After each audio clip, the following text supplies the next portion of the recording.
All right, I guess we can get started, Maria. Um, hello, everybody. My name is Jelani, for those of you who don't know by now. And welcome to the seventh episode of the DeSci Rising series put on by DeSci World, where our goal is to provide an opportunity for many of the wonderful projects on our growing DeSci World dashboard to formally introduce themselves, update their progress, highlight their achievements, and just generally engage with both the DeSci world and wider Hello, DeSci Jelani. community. Now, hi, Maria.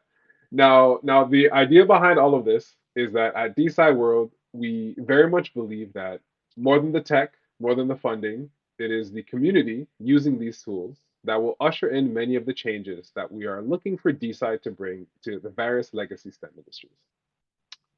Now, in today's episode, and very much in line with this DeSci ethos, I have the very great pleasure of speaking with Maria Goretti, one of the founding members of the Scientific Publishing DAO, which is a community and platform focused on making scientific publishing and peer reviewing more equitable, sustainable, and rewarding for researchers. And so, with that, I'd like to thank Maria. Thank you, Maria, for taking the time to help us better understand the mission of SciDAO. And also, general shout out. Oh, shoot, what happened? Maria was a speaker. Now she's a listener. I'm going to call you back up. But Maria, if you're listening, Carol likes to give you a shout out and say welcome to joining our DeSci Rising episode.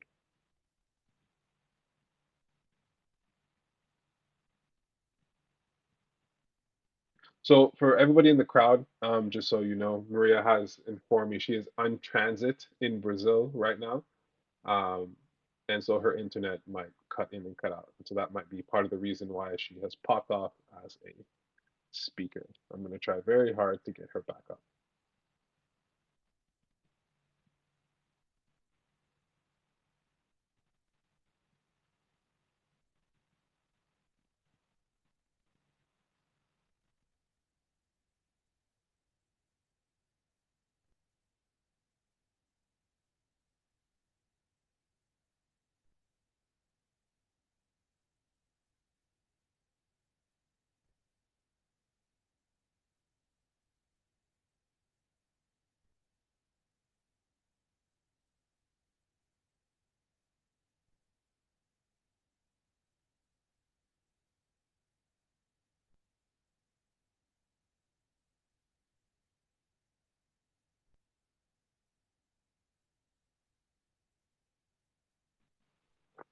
Unfortunately, these are some of the limitations that come with this digital meeting framework.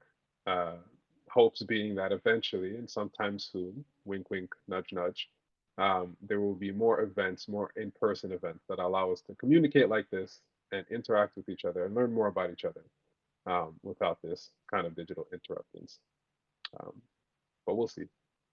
Maria should be connecting back soon. So please bear with us.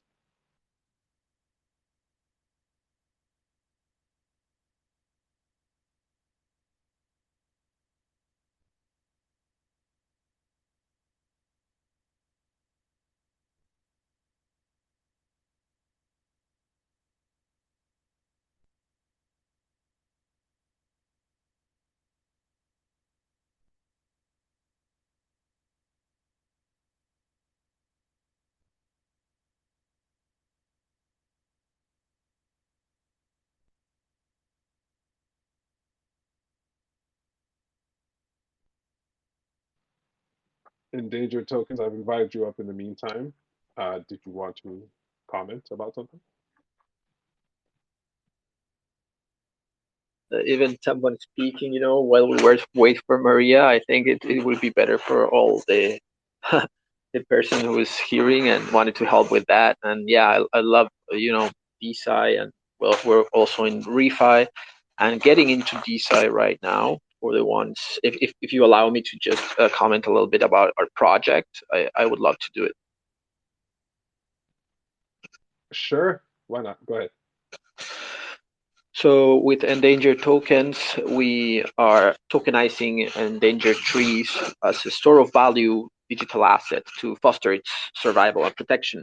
And we want to leverage from the intrinsic value that these scarce beings has, in the biodiversity environment, and through digital content, be able to leverage that from Web3, that intrinsic value, is almost like, real world art, and that we're trying to use its own art and value to save them and protect them. So while doing that, we created this conservation program around endangered trees. One of the things of also focusing on endangered trees rather than endangered species as a whole is that most of endangered forests holds a lot of also endangered animals and endangered fungi and all these ecosystems actors. So endangered trees as a georeferenced being is a nice starting point to leverage from that value and help protect this whole endangered ecosystem. So in terms of DeSci, we are just starting to allocate some funds towards research, but yeah, we've been lacking the bigger DAO, or in the way to actually make it more decentralized. Would you like to tell me a little bit more about how we do it? How you would do that for your own platform? Or how I was actually looking to for some advice from DeSci expert, right? But oh yeah, we have the she's back, I think, so we can talk a little bit more farther down. Sure, no problem, endangered. You can actually send me a DM, and we can talk about this later. Sure. I'm Hi, Ignacio, Giovanni. by the way. Hi, Maria. Thanks for coming back. Ignacio, thanks to speak with you. I'm going to remove you as a speaker. Hi, Maria. I'm glad that you're back. I hope everything is okay. I'm sorry. I'm sorry about that. I've tried so many times to get back into our conversation. As hello, everybody. As you all might have heard me, I'm inside the car. So, getting to my destination in about 5 minutes or so. Thank you for waiting. I'm Maria Freitas. I'm the team leader of SciDAO, and SciDAO is in this environment, in this space of building decentralized the science for everyone, democratizing the access for scientific publications. Have I'm aware that a lot of people have tried this before, but maybe it's my understanding and my trust that this is the right timing for us to try again to go as an alternative for the scientific publishing industry. Do not know if you were $6 per year industry, and most of us, I I would dare to say all of us, we do not get paid to help this industry to be so profitable. So I'm here. I would love to have you inside the community to build this platform. I will be more than happy to hear your questions and answer them as I can. Thanks for that, Maria. And I'm sure many people will have questions as we get through the episode and we learn more about yourself, the potential team, and just the general infrastructure and idea and mission statement of SciDAO. And so, with kind of that in mind, how I like to start this, nerdy as I am, is kind of to understand the origin story. So, how did SciDAO and how did the idea of SciDAO come about? Okay, yeah, that is easy to to to tell you. I'm a scientist. I have worked for 40 years for a big research institution here in Brazil. I have been trained as a molecular biologist, and my training included studying in the UK and also in America. I have been to Case Western Reserve University in Cleveland, Ohio for 2 years doing my postdoc. Um, and after I have finished this, I call it my first career. I have structured a startup. It was called Geniac, and Geniac wanted to solve um, a lot of problems, that we could see in the scientists' lives, and I took it as a mission to tackle some of them, like employment, like um, having us to be able to get money from various services. And after those attempts, we came across this huge problem, that was publications. Of course, we in the team all had problems with this. And me being a senior scientist, I could see that all my colleagues, my younger colleagues in the team were just finishing their PhDs, had the same challenges, Papers were very expensive, still are. Some of you who are not in the space, it is from $2,000 to $6,000 to publish a paper. A journal, a top journal like Nature, charges $11,000 for a paper, and we do not get paid for doing peer review. The whole process, the authors, the editors, the reviewers, they do not get paid.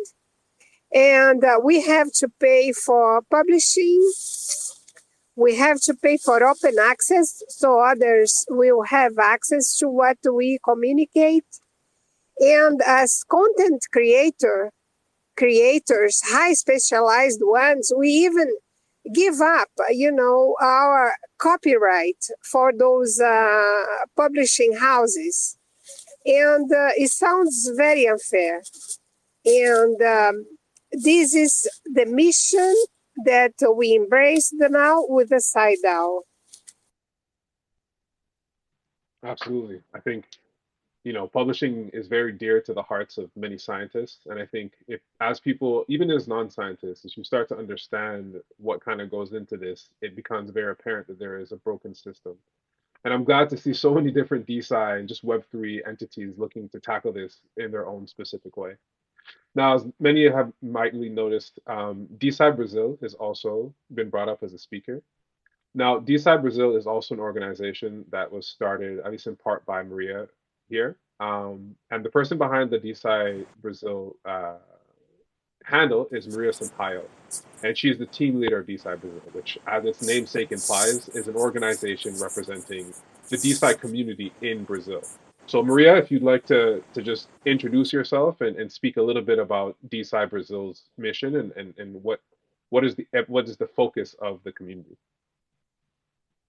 Sure. Thank you so much for inviting us here. I think it's great that we have this space on Twitter and on social networks, and it's very interesting that the DeSci initiative in Brazil, it's very it's about social networks, and we have to understand when we talk about decentralization for not even just science but for everything, we're not just talking about blockchain is the third internet, but we had one before that we were able to put everyone in.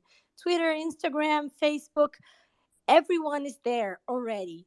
So when you're trying to get people from internet 2 to internet 3, you have to understand that what you are trying to do is bring people to understand the power of internet um, to generate money, basically.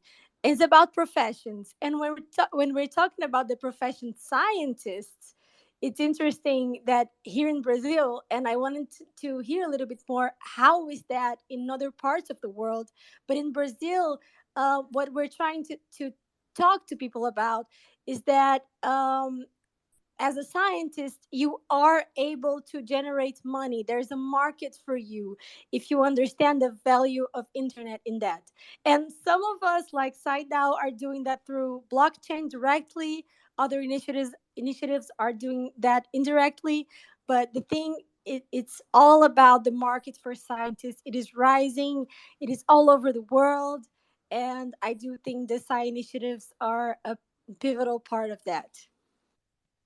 For sure, absolutely. Thank you, Maria. I like the point that you make that, we a lot of DeSci's focus is around Web3 and blockchain, and that's great, and it's a very useful tech stack. But these initiatives, whether it be open science or just bringing science back to a public good, making it more fair and equitable to all participants in the space, whether you be a scientist or non-scientist, that has existed for centuries, right? This is just the most modern iteration of this. And so I think that brings me to a particular point that I like to discuss with a lot of team leads is why exactly, like, why have you chosen Web3 as a medium to kind of build your platform on? Maria from SciDAO, Maria Freitas, you can answer this. Actually, very well put that, we have tried this before. And I see a lot of tools in the Web3 that we can use, like NFTs, like the fact that you can put your wallet inside your data. These technologies for me would allow you to monetize as a content creator much easier than we do with the Web2 tools. And not only that, um, I believe, and I don't know if you share this opinion with me, that Web3 facilitates peer-to-peer relations, and this is what I think is going to be pivotal and very important for all those initiatives that we have here. And Open Science, of course, made a big effort and it paved the way for us, the discourse, the speech is the same, and the tools are different. Yeah, exactly. I like to frame it in such that, open science as a move was bound within the paradigm that they were trying to change, right? It's very difficult to change the beast from the inside, and apply that to as many other systemic issues as you might think. But what I believe Web3 and DeSci in particular, and all these different community groups, especially the regional community groups like DeSci Brazil, DeSci Africa, DeSci Japan, and the like, what we're doing is we're building an alternative system, a parallel system that people can opt in and out of to actually achieve the changes that they're trying to see and they're trying to bring forth. So that's why I love this space, and that's why everybody who I've had the pleasure of speaking with, all the team leads and all the participants, I think share that vision in terms of we are building this new infrastructure. And so, you made reference to a lot of the limitate or some of the limitations that exist with the current legacy publishing system. The fact that as a scientist, I need to pay sometimes an absurd amount of money to get my manuscript, my data, my information out there into the public, and I don't actually receive anything back beyond potential notoriety, this kind of ephemeral thing that exists. And oftentimes, even that is very secluded to first, second authors. How do people on big projects, fourth, fifth, sixth, 15th author receive recoup or rewards or incentives from the structure? We don't really have that paradigm. And so, you mentioned one way of DeSci being able to do this in terms of wallets and cryptocurrencies and ownership. But are there any other infrastructures or ways that you envision this happening? Like, how is SciDAO specifically going to be used as a platform to help bring this back to a more equitable space? Great, Jelani. I I believe, first of all, like you said, we are creating an alternative that is not there yet. And how exactly we are going to do it is going to be challenging.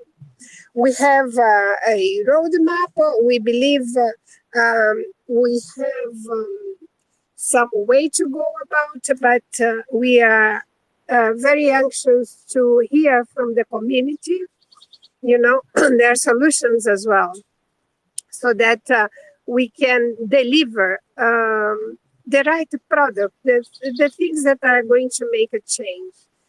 Because right now, let me go a little bit back. When the publishing houses, when they were doing a paper, a paper, not the digital ones, but using the real thing, they use to print it in Gutenberg press. They had to have all these workers that would put the letters together to make words, make sentences. And they also would have to distribute those papers. I do not know if any of you have experienced that. But, papers should be distributed in libraries, in universities, in research institutions, in Asia, in everywhere in the world. It was a big thing, These publishing houses, they had to work a lot to have those papers everywhere.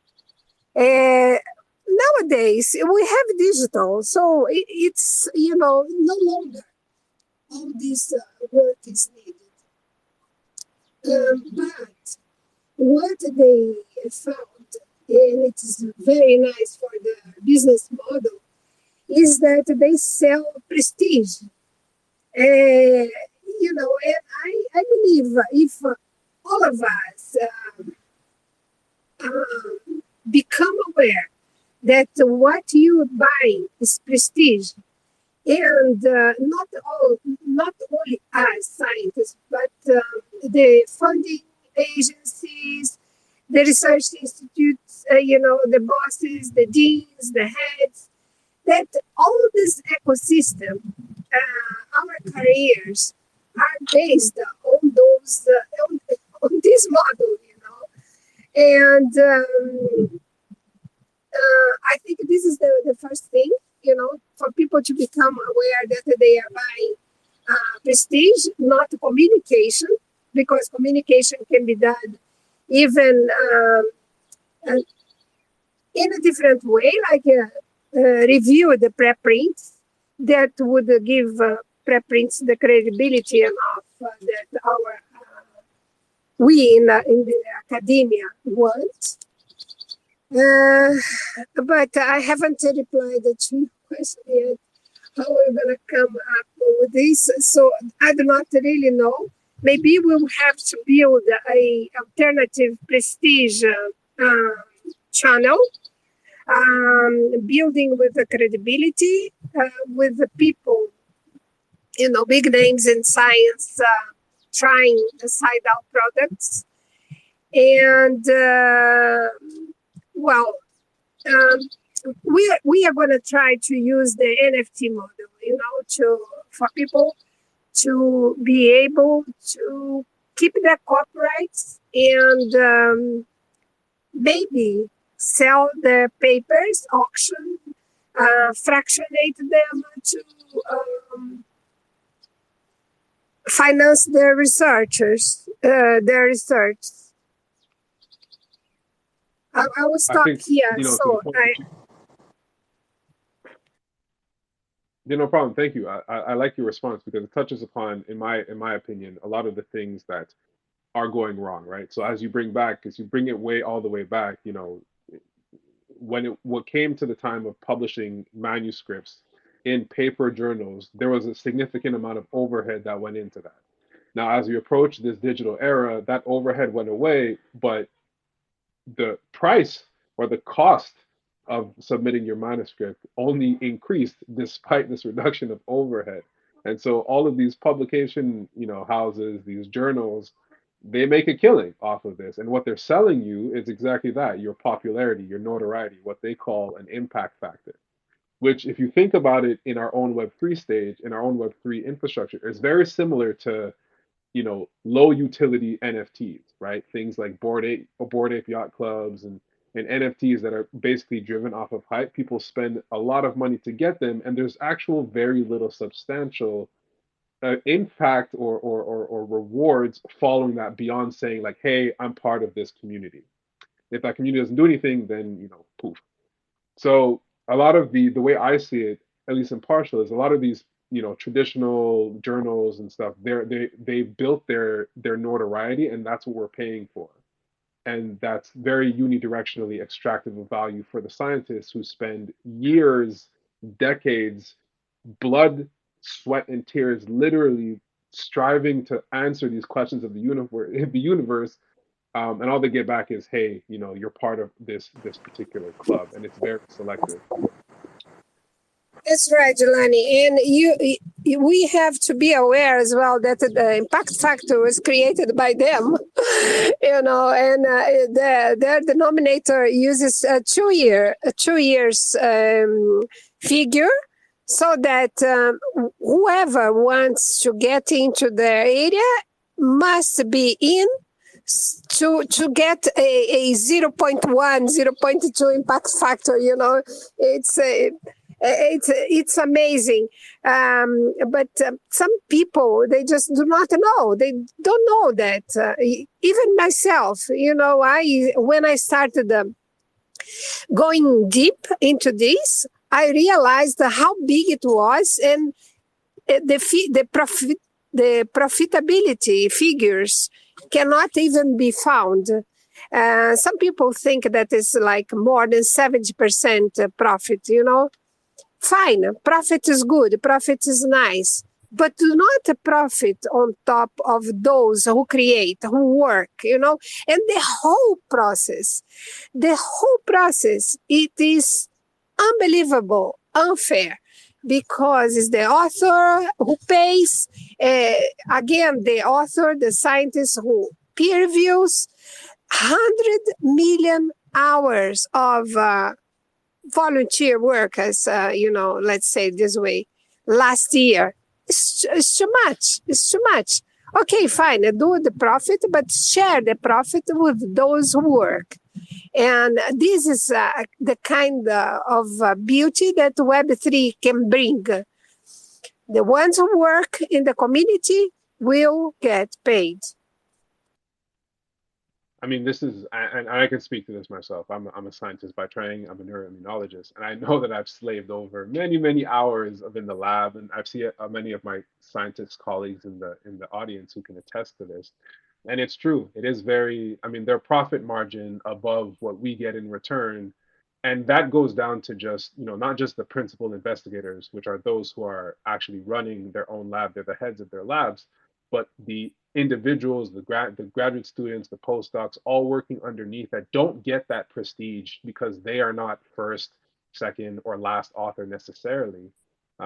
There's definitely this misaligned incentive structure, and this goes deep because it impacts not just the manuscript and the publishing itself, but also your career trajectory. And I'd like to.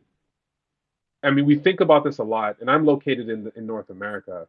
Um, but what we don't understand, and what I think a lot of people don't think about, is that when Nature charges 11 to $1,500 to publish their article, that's USD, or at least for me, it's Canadian, right? But what is the impact of that figure, that cost, on places where the dollar is much less powerful?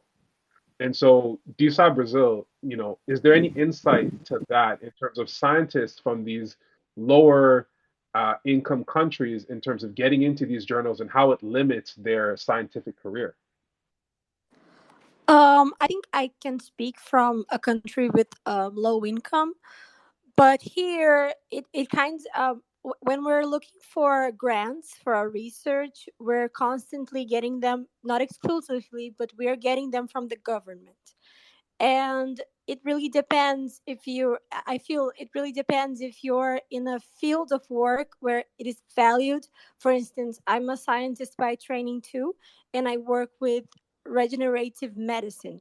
So it's CRISPR, it's genomics, it's proteomics, and it's of the heart, a subject that it's really people invest in it more.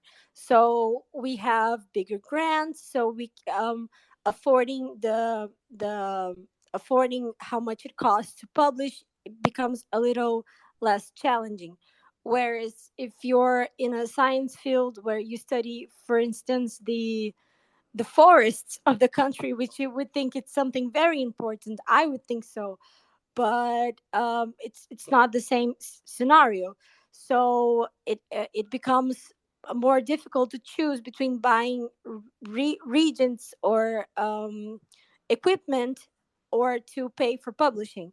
But I think what SciDAO was talking about is that even if it was easy to pay that amount of money, even if we were all millionaires, how I think we will be in 10, 20 years' time, even then it would be a little bit a little bit of a paradox to pay such amount of money and to be so concentrated in the magazines. But I don't think the magazines are the enemy necessarily. I think everyone that is working in science and trying to make science better, and trying to make science exist and move faster, it's on our side.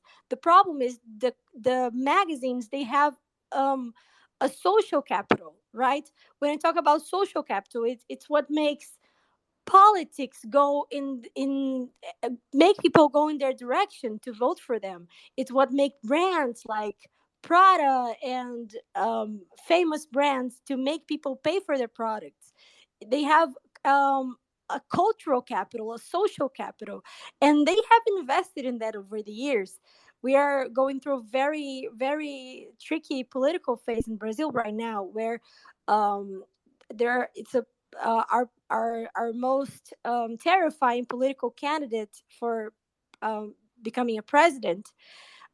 He's against everything basically science would want for education. For instance, investing in universities and giving fair scholarships and all of that. But he has a lot of social capital. He has a lot of people in his side because he has attracted them, just like Anita and Kim Kardashian. Some people do that in a fair way in using the truth, and some people do that by using lies. But in magazines, I don't think they're doing that by using necessarily just lies. They're a brand. And we need to think of ways of decentralizing that money that's going towards science, because then it will be more equitable, and they will be interested in it too. I just saw a tweet of a scientist that he was invited to speak or maybe interview an editor from Nature, and the editor was very kind and showing him all the workspaces and the workflows of Nature. And when the scientist spoke to him about, I'm going to retweet it on DeSci, started to talk about blockchain possibilities, he was very confused. But I bet he was interested to know about it because it's opportunity to profit for the magazine brand too. So I think I like to say something because I have a scientist community here in Brazil in Web two, and what we tell them is that science is not a pie. The market for science is not a pie. It's not, if you take a bigger piece, it's less of a piece for me. I think if magazine and if everyone started looking at the possibilities for all internets to generate profit for scientists, we would all make more money with science, and we would be able to focus a lot more on our projects. which I think it's the goal for everyone here. That is a beautiful point. And I think you touch upon a few things. The social cultural capital that they've built, I mean, is impressive, and that kind of stems to the idea of the impact factor and everything else. And I'd like to highlight, they also journals and the current journalistic and publishing infrastructure also has a monopoly. There is no alternative but to submit to these journals. There are different journals, but they all have the same infrastructure. And those who have spent enough time in the open science realm and have looked at, okay, they do exist open science journals, but they tend to not be able to compete and even become sustainable when compared to these more capitalistically driven journals. And so this monopoly of this space is the problem, and what, or at least part of the problem. And I agree with you very much, Maria from DeSci Brazil, that these individuals, these entities may not themselves want to be vampiric in nature. That's just the infrastructure that exists. And so our value as a community, as a Web3 community, as a DeSci community, comes from providing them alternative routes where they can highlight and actually opt into a better, more equitable system. And the better or the more intriguing layer to me on top of that is that'll then actually allow us to determine which individuals, which entities are inherently vampiric and are actually, you know, uh, malicious in nature, and those who are just caught within a system that want to change. At the end of the day, everybody needs to eat, everybody needs to live. And so hopefully with this new paradigm that we're building, will allow for this to be more easily equitable and a level playing ground.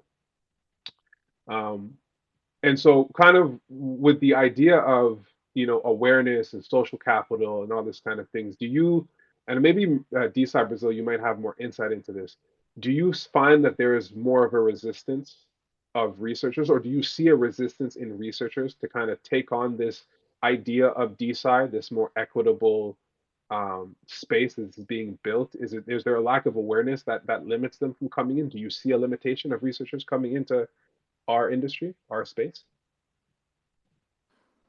I think scientists are a very specific population, and it's interesting how we are so big. But the first characteristic I would point out is that we are so big, but we don't realize ourselves. So we don't realize that we have this great intellectual potential. And intellectual potential is not just doing that specific research, but it's also looking at the possibilities of our era. So maybe in 1950 there were others, but of course there were possibilities. Somebody could have just invested in outdoors all over the world to say, become a scientist. It's a good thing to become a scientist. And that's another point I like to make about our community of scientists that um, uh, are not yet accepting the internet, maybe not yet accepting the potential of technology. We are very we don't really believe in in social change that it's made by us. So we're kind of waiting for capitalism to change, but we don't want change too fast. We're kind of conservative. And I would really like to ask you, how do you feel that is in North America? But in Brazil, I'm sure many scientists are very unhappy. They're very frustrated. And of course, part of that is because the scholarships that are our salaries, basically, how we call our salaries, they're not adjusted for many years, so they're low compared to the cost of living. But what I find working with globalization of science is that the, that that's how science has always worked. Like, if we go back hundreds of years, we will see the apprentice like following their master, not making a lot of money, but still doing that because he is a scientist. And of course, he had to eat, he had to pay bills. And in Brazil, at least, and in other countries too, the young scientist, the master's student, the doctorate, the PhD candidate, even postdoctoral positions, they're all making some money, but it's not a lot of money because that information that they're getting, the how much knowledge they're putting in, that has a price too. But when you go from to use that, I feel there's a lot of resistance. So we go back to the monopoly you just mentioned. Yes, there are a lot of small monopolies. There's a small number of monopolies in science because different in a different aspect than the agriculture, for instance, or the education market, for instance, that it's very different from the science economic sector. If you're going to compare it with agriculture, for instance, there are many problems in our agriculture. There's the seeds, there is distribution, there are the people that put it in markets, there are people that create brands. But in science, you don't have all those entrepreneurs. You don't have them. Most people are frustrated, or they work for magazines, or they work for universities, and that's it. There's not the people, the many companies creating DeSci possibilities in blockchain. There are not many people trying to solve the problem of young scientists in schools, of scientific capacitation in university. They're not all of those entrepreneurs because scientists are afraid to do that. They don't want to look at the problems they have identified in academia and solve them through entrepreneurship. And in Brazil, at least, that is because being an entrepreneur, it's not honorable maybe for a scientist. But that is changing, I think, because when the scientist is I will make a living out of my scholarship, but at some point I will scream eureka and I will open my own project, my own business.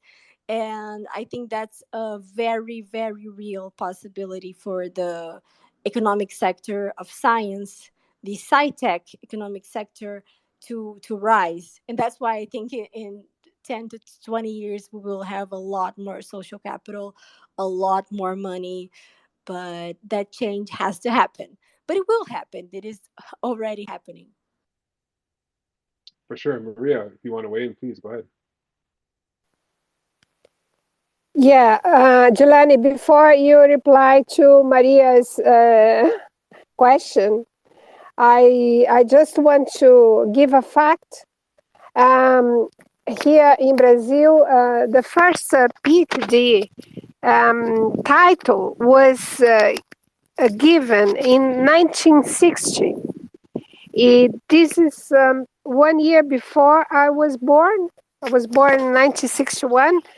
So after that, a lot has happened, with the programs, incentivizing people to get their masters and their PhDs.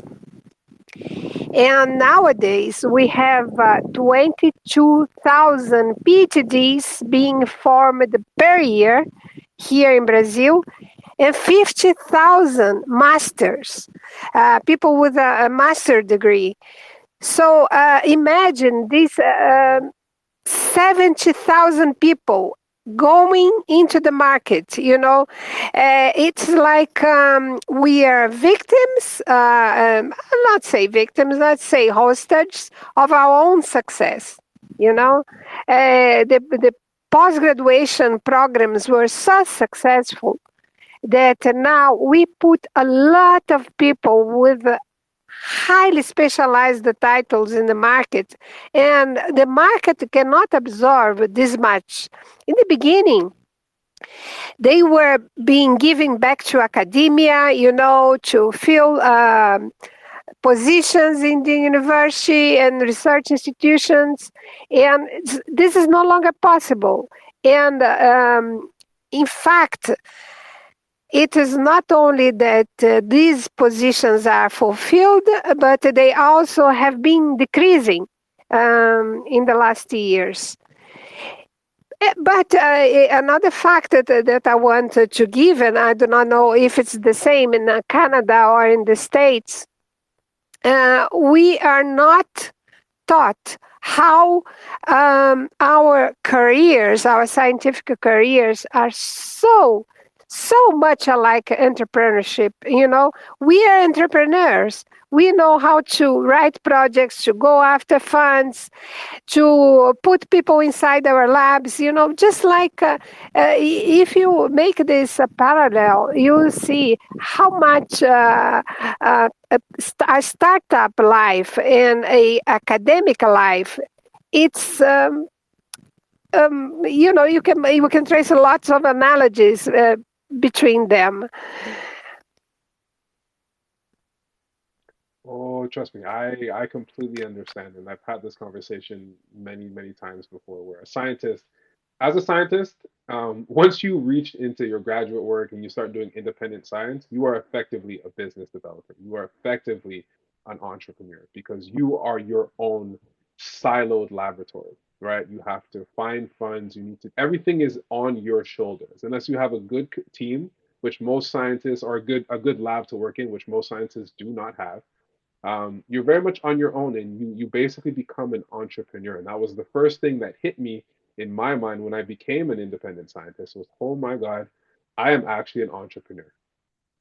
And so, both Maria and Rio have both brought up really good points in terms of scientists as an entrepreneurship, and we're talking about the differences across the globe. I think a lot of it is the same in Canada, and in the United States to a certain extent. We all suffer from the same thing. Scientists are underpaid. It's almost, you know, criminal because a lot of the scientists that do the work are not actually the scientists who get the prestige. Now, the scientists who get the prestige have worked their way up. They've worked within the system and they've gotten to where they needed to be more often than not off their own merits. However, most of the individuals doing the work are those who don't get that prestige. They don't get that reward for the work that they've done. And I would argue that, yes, things are getting better, and to your point, SciDAO, that there's almost an influx. We're almost the product of our own issues. There's an influx of scientists and not enough places to receive them. Almost like the cup is too full, and so you can't put any more drops. But my challenge to that is that the issue is not that the cup is too full; is that we need to change the cup.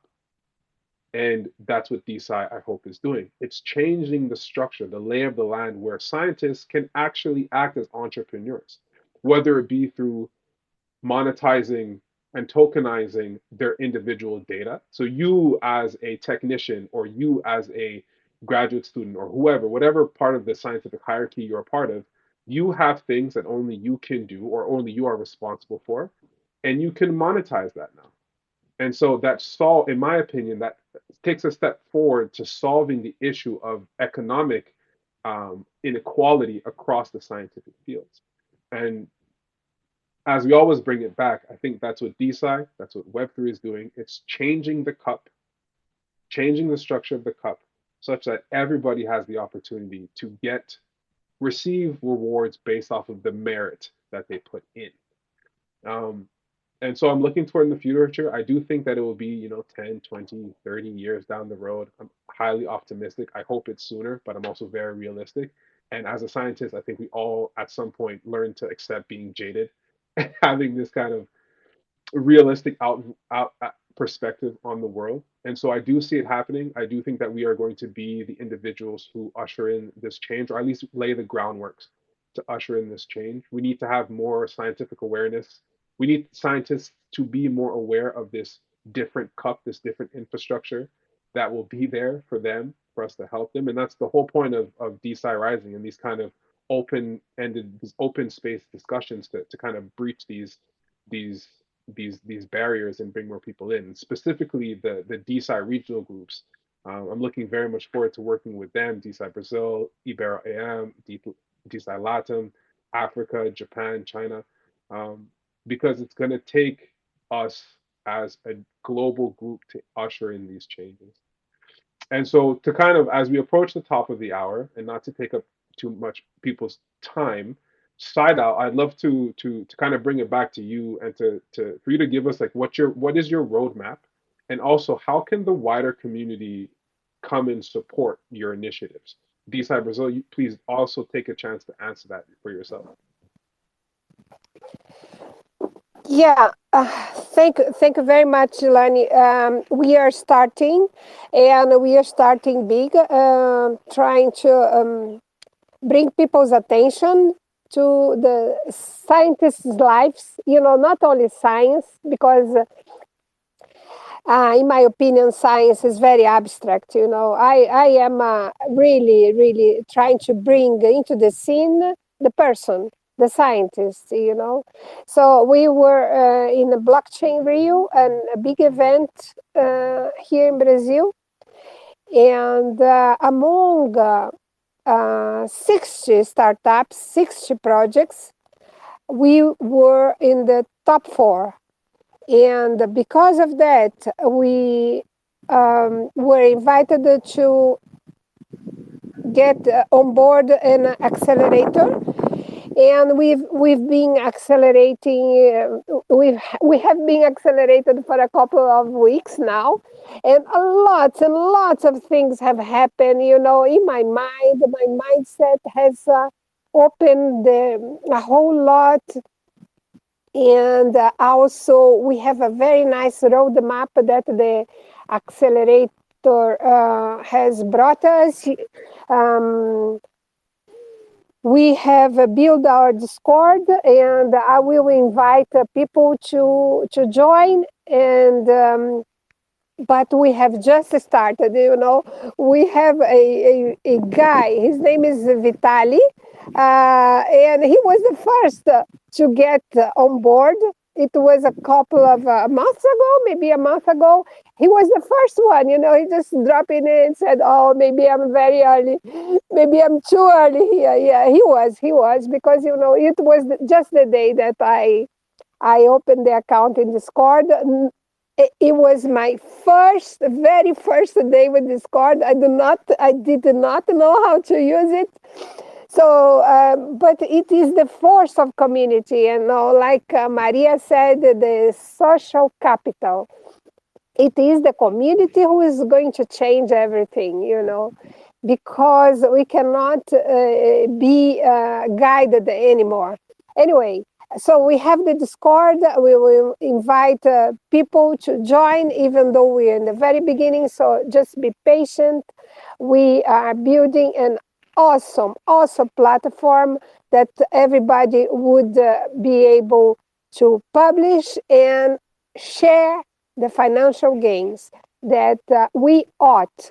We must. It's our content, it's our creation. We really deserve it, and we will build this together for all of you.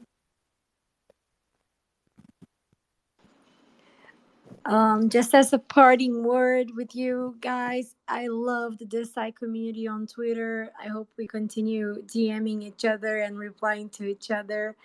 I just would like to make some very practical suggestions as for you to see that these changes, they are not idealistic and revolutionary. They're small changes that can be made and are being made. For instance, when a scientist, it's not even ready yet to be an independent scientist, not even ready yet to be an entrepreneur, per se, but he or she uses Instagram to use a profile picture dressed in a lab coat, and he or she starts to post just their daily lives and talk about the challenges. Everyone around them starts to recognize them as a scientist. That's the power of social media. If you don't like Instagram, there are others. There are DAOs even. When we start to presenting ourselves in a party. What do you do? I'm a scientist.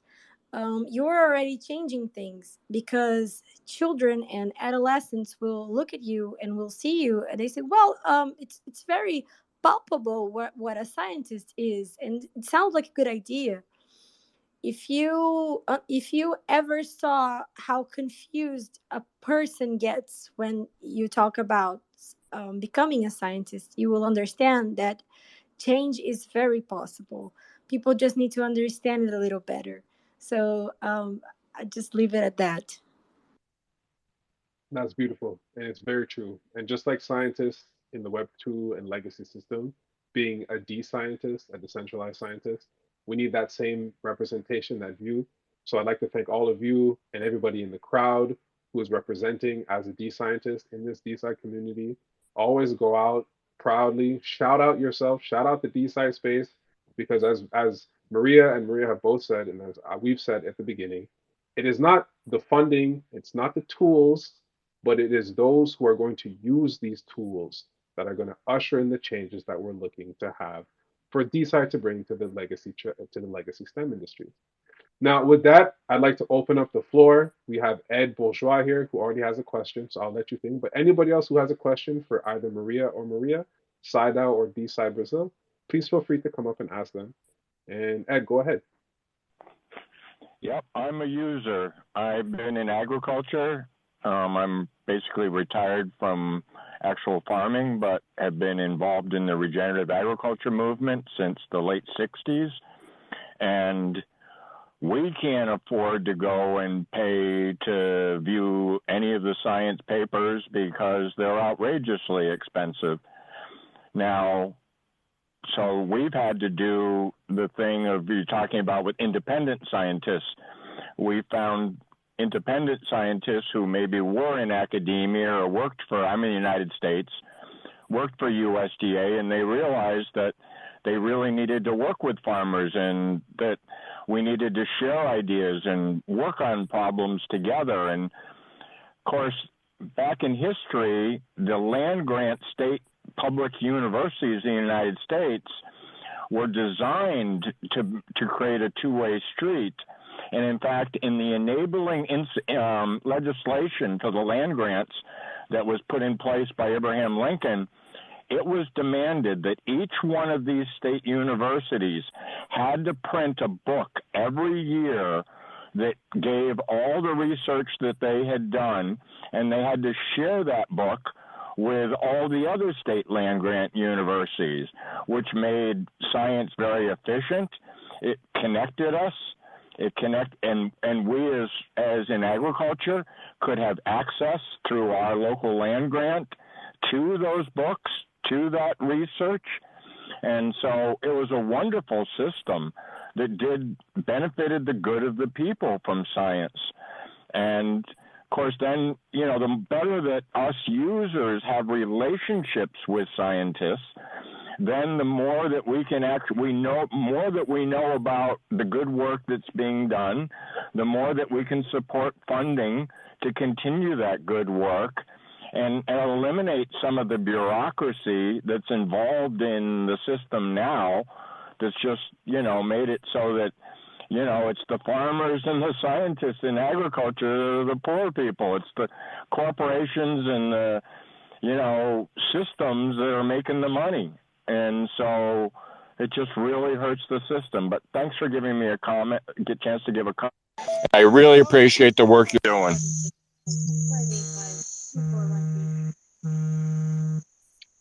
Thanks, Ed. There's a little bit of reverb from your mic now. But yeah, absolutely. I think you emphasize a great point of the fact that this impact, the impact of this bureaucracy is actually very far-reaching. It goes beyond publishing, peer reviewing, the monetary incentivization of scientists, all the way to accessibility for people who are on the other end, the receiving end, the means of the end of the actual science, right? The point that I think you bring up very nicely is that even those who are not scientists are directly impacted by the work that scientists do. And so having a framework that allows for these non-scientists to have access to this research, whether they be technically, proficient at understanding everything, but even just being able to sit down and read through it, it's equivalent to when a politician is wanting to pass a bill.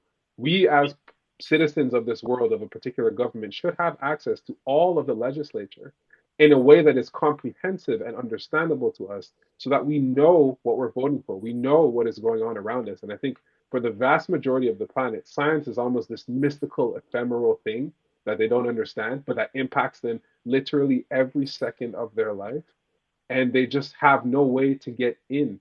And I think the first step, this publishing issue, is the first step to debunk and kind of unsmooth out a lot of the wrinkles and the blockades that exist throughout this process from scientists to readers and non-scientists and receivers of this information. So absolutely, Ed, thank you very much for coming up and bringing up this point. Um, and I hope that you will stay with us in this space and help us grow from your perspective and whatever you can contribute.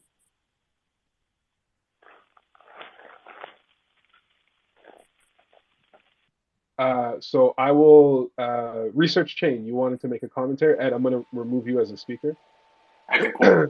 Hi, I'm the founder of the research chain, and we are just bringing a great news for you guys. And actually, we have to build up the NFT marketplace for the scientific manuscript. And now everyone can just join us and register account, and we will airdrop our coin.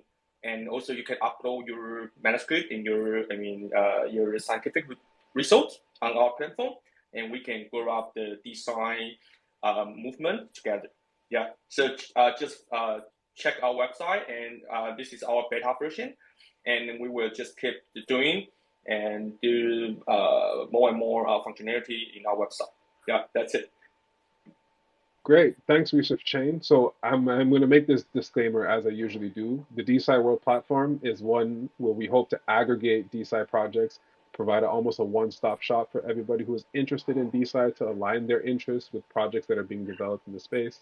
And so Research Chain and Endangered, who was here previously, always feel free to come and list your projects on the DeSci World dashboard. It's a free to use. You can just come and fill out the form. It's pinned to our Twitter. And then we'd love to have you here for your own dedicated DeSci Rising episode, and we can learn more about your projects. Sure, So thanks. thanks for sure, Yep. for sure. Flo, I see that you've come up. You have a commentary. I'm just going to remove Science Chain. And Flo, by all means, go ahead. Yeah, thanks for having me up. Wonderful conversation. I wanted to make a comment about the idea of scientists as entrepreneurs.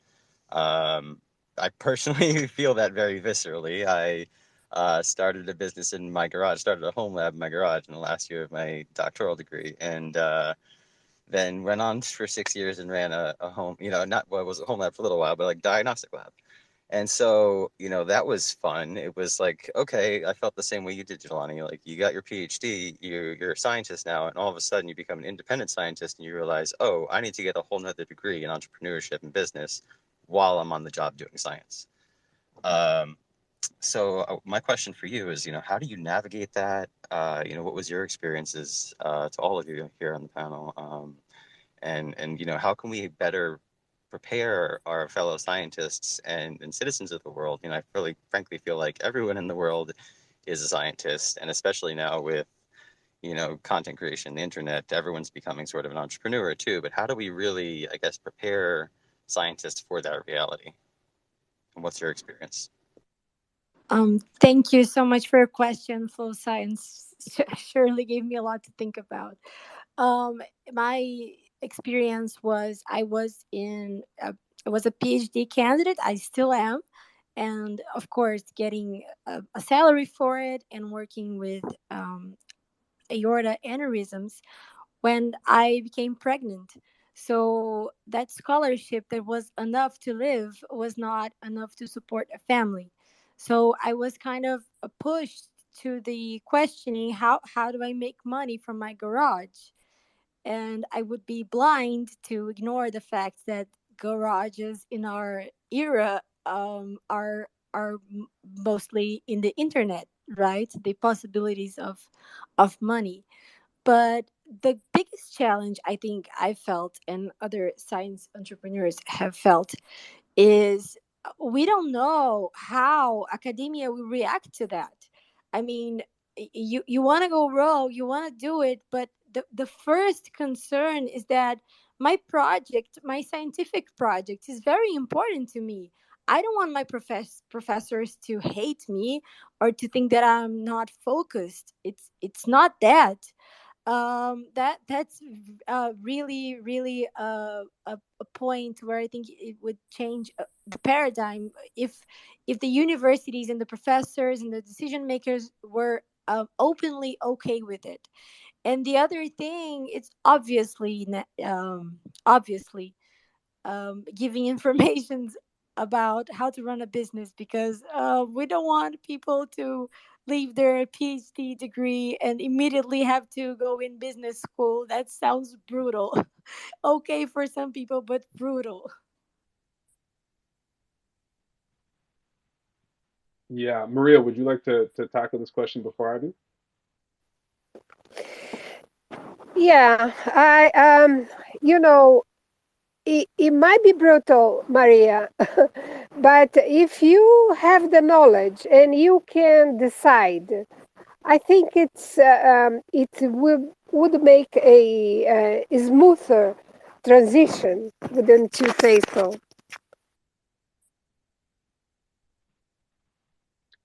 I think so. I'll speak about my personal point. I think the what I'm hoping for DeSci to do is to provide dedicated opportunities and pathways and avenues and lanes that scientists can see how they can contribute and become entrepreneurs. Because prior to this, it's kind of the issue is we're taught two very specific paradigms: academia, so either becoming a principal investigator at a university, or industry, where we start to work for, we go into the corporate realm. But there is a wide spectrum of job opportunities that exist between those two. An example is becoming a patent lawyer. And it's scary to think like, oh, I just did a whole PhD, but now I have to go do a law degree. But there are entities that there is a need for scientists. There's fundamentally more of a need for scientists than there are actual scientists being pumped out. And even to Maria's point of 70,000 scientists, yes, that saturates the two markets that I brought up, academia and industry. But a lot of other places need scientists, and it's very open, and it's just that we're not aware of them. And so, similarly, what I'm hoping is that DeSci will be an avenue, an interconnected network that'll allow individuals to identify these other opportunities, whether it be in Web 2 or in Web 3, where they can start to build their careers as they see fit, right? And Maria from DeSci Brazil highlights a point. She's a PhD candidate, she's pregnant. That creates a whole other realm of pressure in terms of how am I going to build my career now that I'm not the only person? Now I'm not only responsible for myself, but for my progeny. I had my daughter when I was in my PhD as well. And I had that was when I found out that I was going to have a baby, it was very much of a joy and scared aspect. Scared not only from being a father, but also from the concept of being, I'm a PhD, like I haven't quite stabilized myself, and there's a lot of uncertainty in science. However, personally, what I did is I took the industry route. I took both the academic route and the industry route, and then I found DeSci. And I think DeSci Web3 is the way forward for a lot of scientists who don't want to fall into either paradigm, because it gives you the flexibility to fall into either paradigm how you see fit. Because Web3 is all about ownership. So whatever you own is now yours. And if we can just create incentivization structures that helps you monetize what you own, everybody will be okay. Or it'll be much easier for us to be okay and more stable. And with that in mind, Elijah, Flo, I hope that answers your question. I'd love to sit down and have a deeper conversation about this, but time is running out. But I would like to, because this is actually a really interesting point in terms of giving back and providing an infrastructural, a bi-directional value injection to both scientists and those reaping the rewards of the scientists. I'd like to bring up Rob from 3852 to come speak, because I have a feeling that I know he's going to talk about.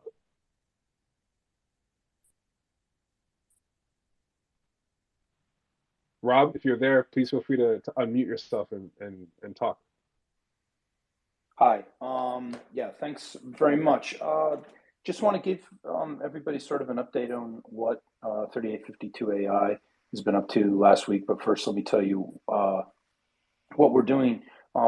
We're a predictive artificial intelligence and robotics company, and we're going to offer a code development license agreement for a ovarian cancer treatment.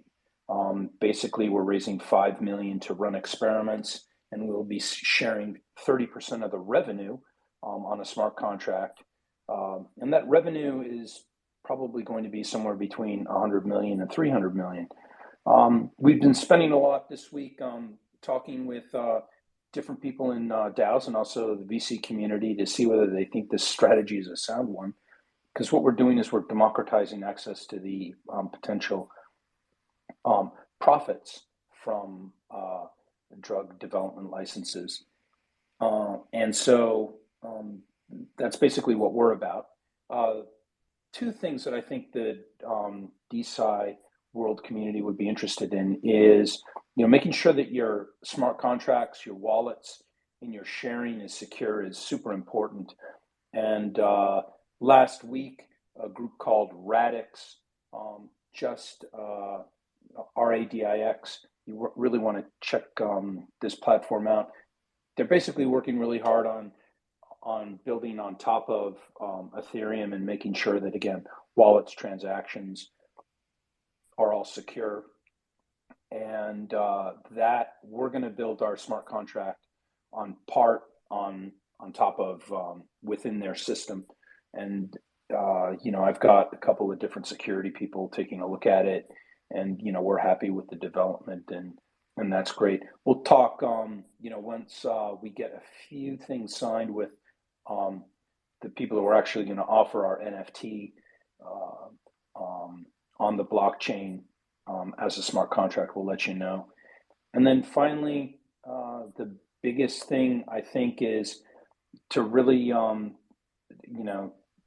keep in mind this whole notion of putting research available online, especially data sets. And with SciDAO, I've shot you guys direct message, Maria. I'd love a chance to talk with you a little bit about our idea of putting the experimental results of this first combination drug treatment on an open source, maybe even SciDAO platform. There are a couple really amazing groups that are building this infrastructure so that everybody has access to the data and can build off it. And we're definitely going to offer at least one of those cell line results so people can see that work and as a way to jumpstart the decentralized community, and keep up the good work. And I'll be on. This is a great crowd, and you guys really are on the cutting edge. Everybody listening and everybody who subscribed and in this space, we can make an incredible amount of progress in human health and equity by implementing these. This whole notion. We just have to be careful about some issues with security, fraud, making sure we follow the rule of law in the various countries we're located in, and also realizing that there is a potential for the tragedy of the commons, meaning that if we all offer our data up open and secure, there are some bad actors who will use that and gain quite a lot of money and do some damage. So we need to make sure that we protect ourselves, all of us, by following the rule of law where we live and making sure that our partners are ethical and straight shooters. Thank you. Thank you, Rob. You bring up a lot of good points that will not be covered in this particular episode, but will be covered in future episodes and other media content provided by DeSci. Yeah, we got plenty of time to do this. For sure. Thanks, Rob. And so with that, everybody, we are 18 minutes past the time that we are allotted.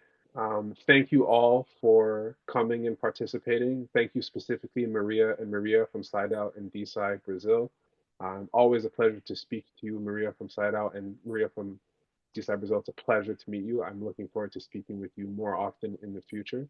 Everybody, again, have a great weekend. Thank you again for coming. There will be POAP links dropped to all those who have participated and been part of this conversation. And I hope you guys have a great weekend. Bye, everybody.